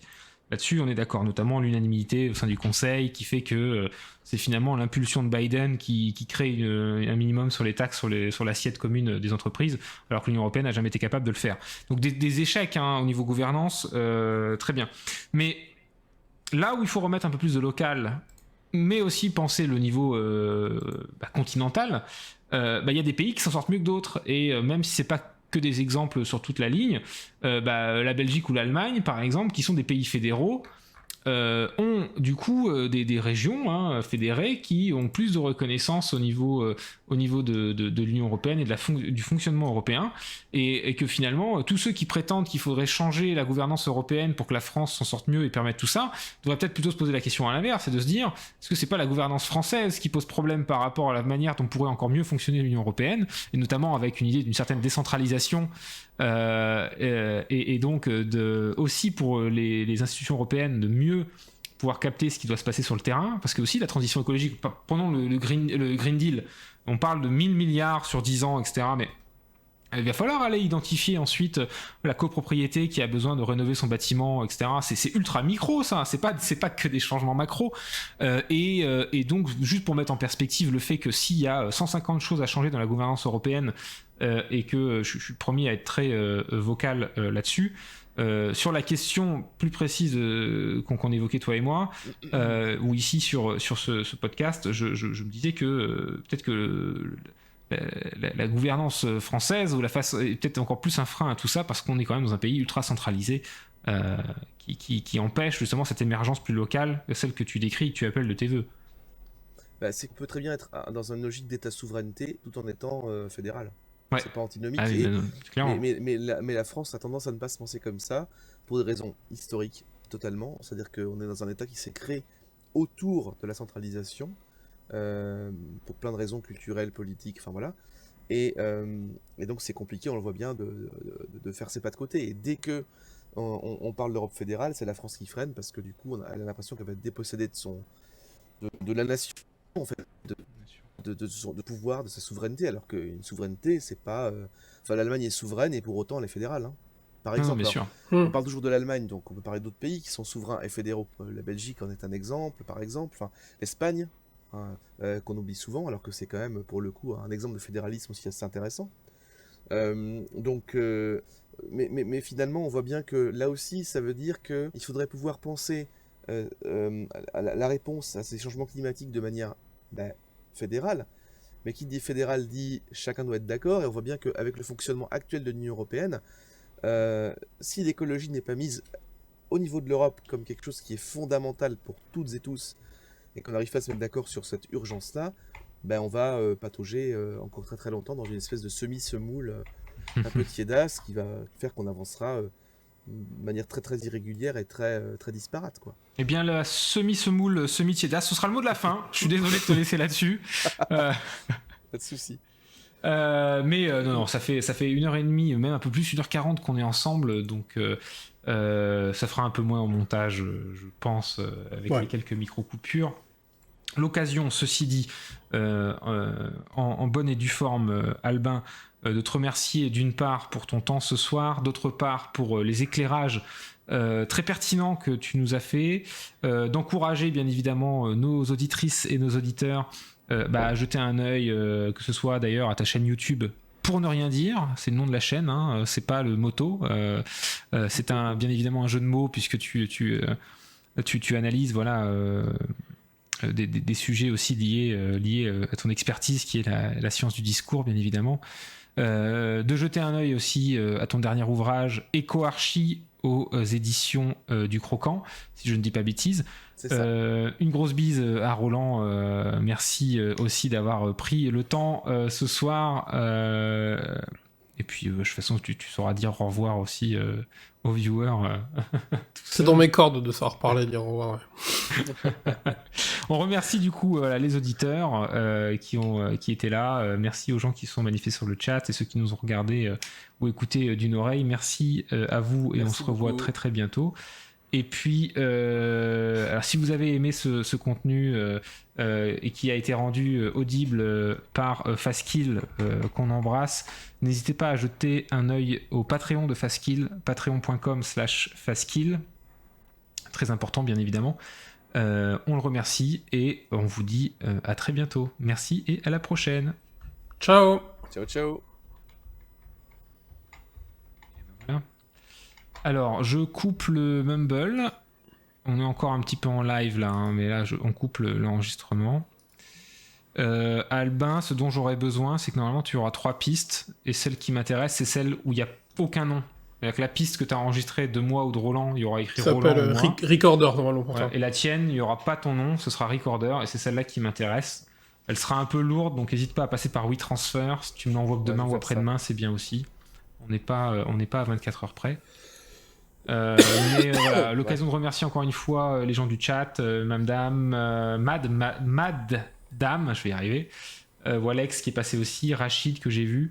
On vous embrasse, on revient bientôt en stream, il y aura sûrement un live écho à venir, et puis sinon je suis sûr qu'on trouvera le moyen d'aller faire du Worms ou je ne sais quoi. Alors je sais que Albin est un expert ou ex-expert de Dota 2. Moi, le premier MOBA auquel j'ai joué, c'était il y a 2 mois et c'était Pokémon Unite. Donc on n'est pas. Ah ouais. C'est pas la même ambiance. C'est 2 salles, 2 ambiances, quoi. Ouais. Mais je suis sûr qu'on pourra se refaire un petit Watch Dogs avec Roland, ou alors je vois que ce soir Zerator, Antoine Daniel et tout le monde nous font concurrence en jouant à Worms. Peut-être qu'un Worms, c'est un jeu qui peut tous nous réunir, c'est pas trop dur. Ah ouais, avec Il plaisir. y a pas FC Slimy aujourd'hui? y a ça aussi, mais ouais, non, on a beaucoup de concurrents ce soir. Il y a Massier qui stream aussi. J'ai cru voir aussi qu'il y avait effectivement le FC Slimy. Qu'est-ce que j'ai vu encore? Il y a Canard PC qui fait une émission. Enfin bref. Merci d'avoir choisi la MVTV. Effectivement, il y a du monde. Toute cette offre-là, il y avait vraiment de quoi jouir du stream ce soir par rapport à l'offre qui est proposée à vous, individus consommateurs de Twitch. Très bien. Bon, en tout cas, je vais couper le stream. Bisous à vous et à la prochaine sur Twitch ou sur YouTube. Et à la prochaine. Ciao. Ciao, ciao.